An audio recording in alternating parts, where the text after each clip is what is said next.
As organized labor returns to the negotiating table, the House of Representatives has called on the federal and state governments to ensure the process produces a true living wage for workers in the country.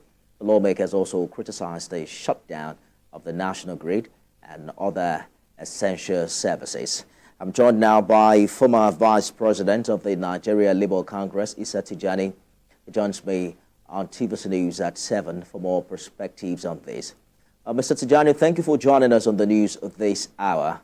They've called it a very effective nationwide strike, what we saw on Monday. But with the benefit of hindsight, what do you make of the shutdown of the national grid? Well, thank you for having me. I am most grateful for being here. I want to start by, first of all, commending workers for, accepting the directives of the Nigeria Labour Congress to go on strike, and they did it tacitly, and they showed the power of the working class. But that was some kind of hitch. I don't want to call it technical. Maybe you could say, like you said, the benefit of his side has shown that things could be difficult. And for this reason, the bringing down of the national grid was a terrible disaster, because it is not only the Nigerian people that suffered. Even people at the global stage have commended that this issue is one of the blunders that has been done. If you want to go on strike in order to get something for your own members, you don't end up killing the whole place and then coming back. For example, if the Congress knows that it will agree to come back to negotiating table, what was the psychology of the strike in the first place? Was there any haste? Who was so much in a hurry to make sure that Nigeria's economy is shut? Now we are back. So what have we achieved? What's the achievement? I think we have to learn from if it is a mistake or if it is a deliberate action, that kind of action is not for the benefit of Nigeria, is not for the benefit of workers, and it is not for the benefit of anybody at all. The issue of minimum wage can be discussed. We have a problem that we know very well, that even if you succeed in getting whatever you want, so long as you are going to have governors who will not implement the minimum wage, you have a problem. Indeed. We have seen the case of Borno State, who are still paying 6,000, 8,000. We have seen the case of Zamfara State. What can the Congress do to ensure that at any given decision that will be taken between them and the federal government, there will be a unanimous acceptance by the governors to make sure that they implement? Because minus that, you are in trouble already. So the tripartite committee, the federal government can pay. Yes. Mr. Tijani, the tripartite committee has now reconvened. They're expected to meet every single day in the coming week. But are you concerned about what seems relative silence on the part of governors? When the meeting reconvened today, only the DG of the NGF was present. It does seem that we haven't been hearing much from governors in recent days. A few of them have even gone ahead to declare their own new minimum wage. Yes, that is what we are saying. Governors in Nigeria, the federal constitution of the Federal Republic of Nigeria, that is what is on the concurrent list and what is on the exclusive list.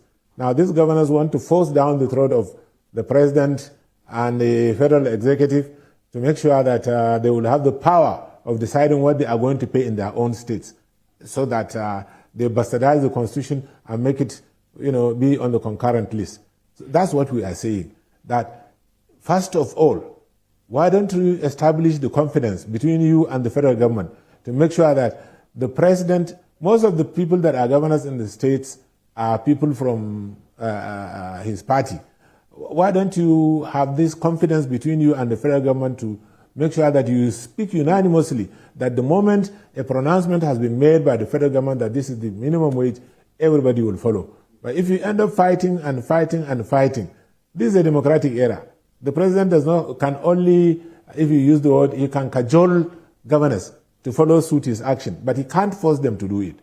So you have a lot of actions to make sure that these governors come along with you and not just we are going on strike, we are going on strike. You can go on strike, yes, no, but the strike is your own right. You can go on strike. But what will be the achievement of what you have gone on strike for? I have been asking, what will be the benefit of what has been done now? You said we have over 300% inflation already, and there's a declaration of 60,000, which you said no. Even if you make it, the highest it can go is to 100,000. I'm sure, I don't think we can go beyond that. So if it is 100,000 and people start to go, the governors say no. We have seen the Edo governor, he has come to say that he has 70,000. I'm not sure. 70,000. You can 70,000, yes. For you to and the Cross River State governor has also talked about paying about 40,000 thereabout. But how optimistic are you given the long gap between the two figures from federal government and Labour? How optimistic are you that they were able to reach a compromise in 7 days? No, they don't have a choice other than to unite. Labour have to unite with the federal government. Take it or leave it. I'm telling you. Because they don't have the power to push down whatever decision that will be taken down the throat of any governor. But to make sure that they have an understanding between them and the federal government, and so that implementation can be simultaneous and it can go. That is it. Everybody, we need each other. The government lead us, we need the government. No doubt about it. No doubt about it. But this catastrophic thing of bringing the national grid, I think I can say Nigerians deserve an apology for what has been done, because it is never done. If you remember, during the days of General Babangida, the same thing happened with some Neva people, about 11 of them, who were arrested and jailed. In fact, they were to be shot, but for the intervention of the Congress to go and say, sorry, sir, this is not the way we do it. So yes. Assuming there is any action now, legal action on this issue, that would be a problem. That would be a problem. I hear you. That national grid. Good thing is the federal government has committed to say that no worker will be punished, for what happened on Monday. But that's our time. I've been speaking with former Vice President of the Nigeria Labour Congress, Mr. Issa Tijani. Thank you for talking to us. Thank you. Thank you.